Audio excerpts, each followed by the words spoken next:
ایمان کی خاطر اپنی جان قربان کرنے والی ایک دلیر خاتون، جس نے موسیٰ علیہ السلام کی پرورش کی اور بچپن میں انہیں فرعون کے ظلم و جبر سے بچایا۔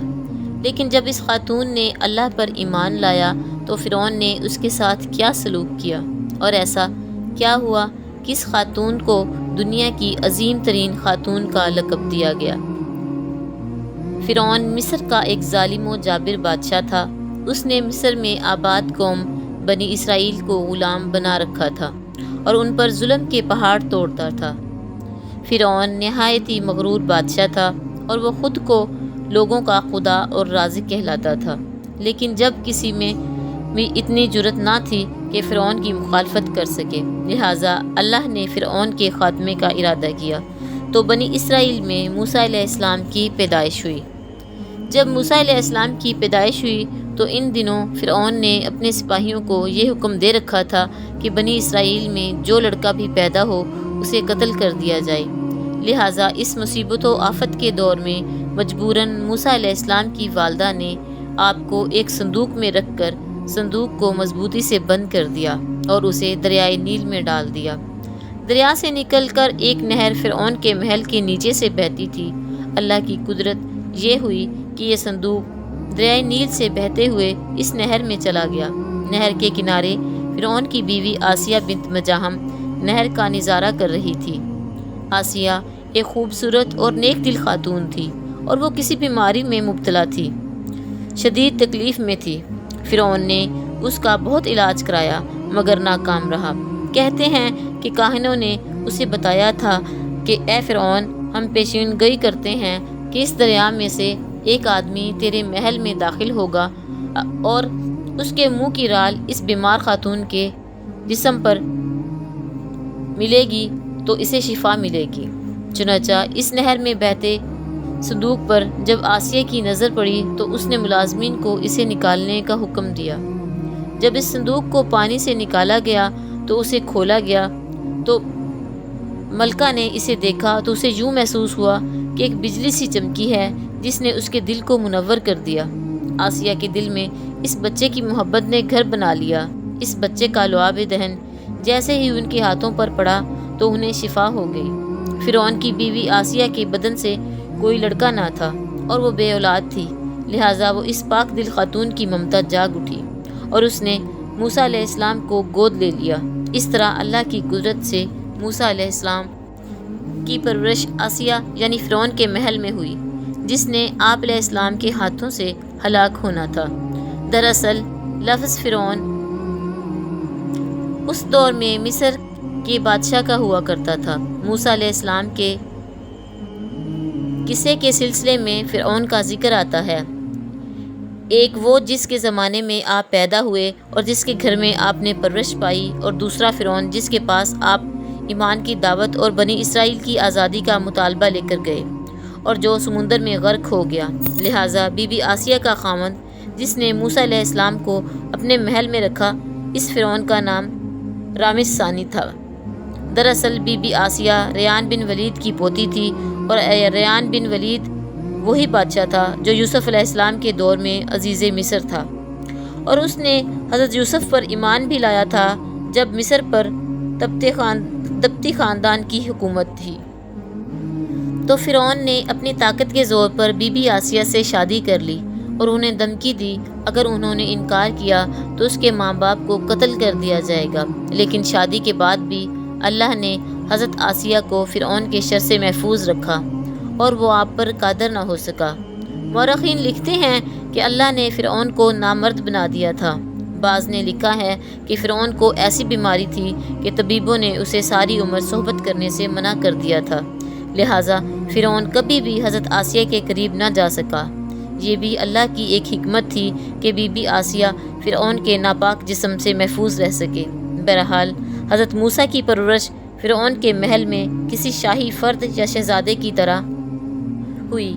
ہر طرح کی آرام و آسائش مہیا تھی، لیکن تبتیوں کے درمیان زندگی گزارنے کے باوجود موسیٰ علیہ السلام فطری طور پر ان سے مختلف کردار کے مالک تھے۔ حضرت موسیٰ علیہ السلام فرعون کے غرور و تکبر اور خدائی کے دعووں کو ناپسند کرتے تھے اور ہمیشہ فرعون اور اس کے درباریوں کو ناگوار گزرتی تھی۔ بہت جلد وہ وقت آ گیا جب اللہ نے حضرت موسیٰ کو نبوت عطا کی اور آپ فرعون کے دربار میں اسلام کی دعوت لے کر گئے۔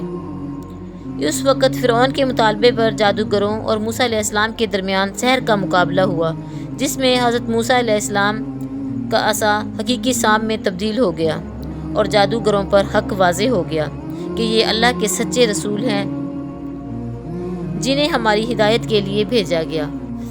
جبکہ فرعون اپنی انا اور غرور پر قائم رہا اور موسیٰ علیہ السلام کی دعوت کا انکار کر دیا۔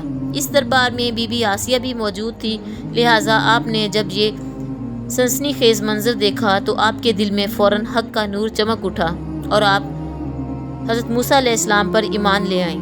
بی بی آسیہ فرعون مصر کی بیوی یعنی ملکہ تھی۔ آپ کے پاس مال و دولت کی کثرت تھی، لیکن اس کے باوجود آپ غرور و تکبر کا شکار نہیں تھیں، بلکہ آپ کا دل غریبوں کی محبت سے سرشار اور ان پر شفقت و مہربانی کے جذبے سے معمور تھا۔ آپ دل کھول کر ان پر صدقہ خیرات کیا کرتی تھی۔ اس وجہ سے آپ کو ام المساکین یعنی مسکینوں کی ماں بھی کہا جاتا ہے، کیونکہ بی بی آسیہ اپنے شوہر رامسس کے مظالم کو جانتی تھی، اس لیے اپنے ایمان کا اظہار نہ کیا۔ آپ چھپ چھپا کر ایک اللہ کی عبادت کیا کرتی اور اللہ سے یہ دعا کرتی، اے اللہ مجھے فرعون اور اس کے عمل سے نجات دے، میں اس کی کفریہ حرکتوں سے بیزار ہوں۔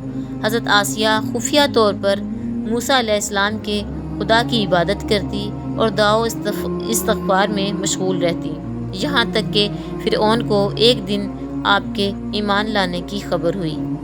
اس کے ایک دن بعد اپنے درباریوں سے کہا کہ کیا تم لوگوں کو میری بیوی کی کچھ خبر ہے؟ تم لوگ اس کے متعلق کیا جانتے ہو؟ سب نے بی بی آسیہ کی بڑی تعریف کی اور ان کی بھلائیاں بیان کی۔ فرعون نے کہا، کیا تم لوگوں کو نہیں معلوم وہ میرے سوا دوسرے خدا کو مانتی ہے؟ لہٰذا فرعون نے حضرت آسیہ کو دربار میں بلایا اور ان سے دریافت کیا کہ تو کسے اپنا معبود مانتی ہے؟ حضرت آسیہ نے دلیری اور جذبہ ایمانی سے جواب دیا کہ میں موسیٰ کے رب پر ایمان رکھتی ہوں جو میرا تیرا ہم سب کا خدا ہے۔ فرعون اس بے باک جواب پر غضبناک ہو گیا اور بہت جلد پورے شہر میں اس بات کی شہرت ہو گئی کہ فرعون کی بیوی اور ملکہ نے فرعونی طور طریقے کو ٹھکراتے ہوئے دین موسیٰ قبول کر لیا ہے۔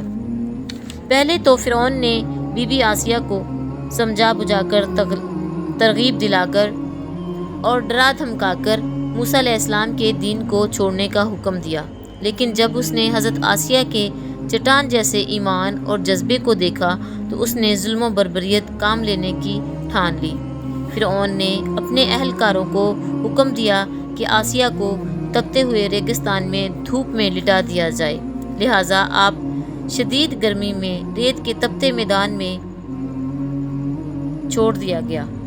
فرعون نے اس جگہ دورہ کرتا رہا اور کہتا رہا کہ اب تو باز آ جا، اگر تو نے میری بات مان لی تو محل کی شاہی زندگی اور آرام و آسائش تیری منتظر ہے۔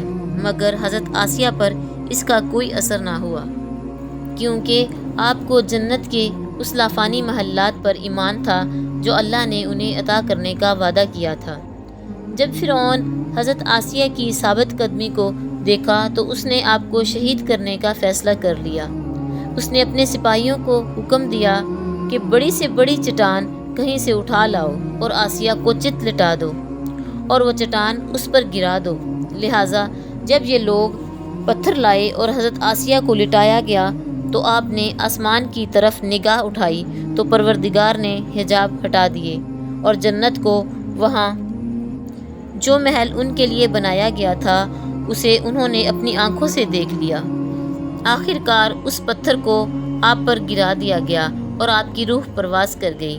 حضرت آسیہ کے فضائل احادیث مبارکہ میں کچھ ان الفاظ میں آئے ہیں کہ رسول اللہ صلی اللہ علیہ وآلہ وسلم نے فرمایا کہ مردوں میں سے تو بہت سے درجہ کمال تک پہنچے، لیکن عورتوں میں سے سوائے فرعون کی بیوی آسیہ اور عیسیٰ علیہ السلام کی والدہ مریم بنت عمران کے اور کوئی عورت درجہ کمال تک نہیں پہنچی۔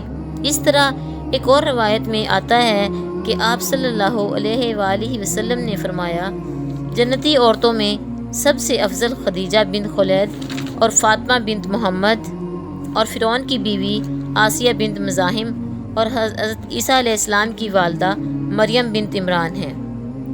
ایک روایت میں آتا ہے کہ بی بی آسیہ کا نکاح جنت میں حضرت محمد مصطفیٰ صلی اللہ علیہ وآلہ وسلم سے ہوگا، لہٰذا روایت ہے کہ رسول اللہ صلی اللہ علیہ وآلہ وسلم نے فرمایا کہ جنت میں میرا نکاح مریم بنت عمران، موسیٰ کی بہن کلثوم اور فرعون کی بیوی آسیہ کے ساتھ ہوگا۔ ہم نے دیکھا کہ حضرت آسیہ ایسی حکومت کے ساتھ، ایسے دربار کے اندر اس قدر مال و دولت، اطاعت گزار غلام اور کنیزوں کے ساتھ میں ایک بہترین زندگی تھی، لیکن انہوں نے حق کو قبول کیا اور موسیٰ علیہ السلام کے دین پر ایمان لے آئیں، حالانکہ انہیں معلوم تھا کہ ایمان کی وجہ سے ان کی تمام خوشیاں اور مقام و منصب چھن سکتا ہے، یہاں تک کہ جان بھی جا سکتی ہے، لیکن آپ نے حق کو قبول کیا اور اپنے گزشتہ اعمال پر توبہ کر لی۔ بلا شبہ توبہ کرنا اور ایمان پر مضبوطی سے قائم رہنا کوئی آسان کام نہیں، لیکن جو شخص بھی اس دنیا کی مشکلات سے گزر کر اللہ کی اطاعت کرے گا اور انسانوں کی بجائے اللہ سے ڈرے گا تو آخرت میں اس کے لیے بہترین لافانی زندگی ہے۔ اللہ پاک ہم سب کو ہدایت دے اور ایمان کی روشنی سے نوازے، آمین ثم آمین۔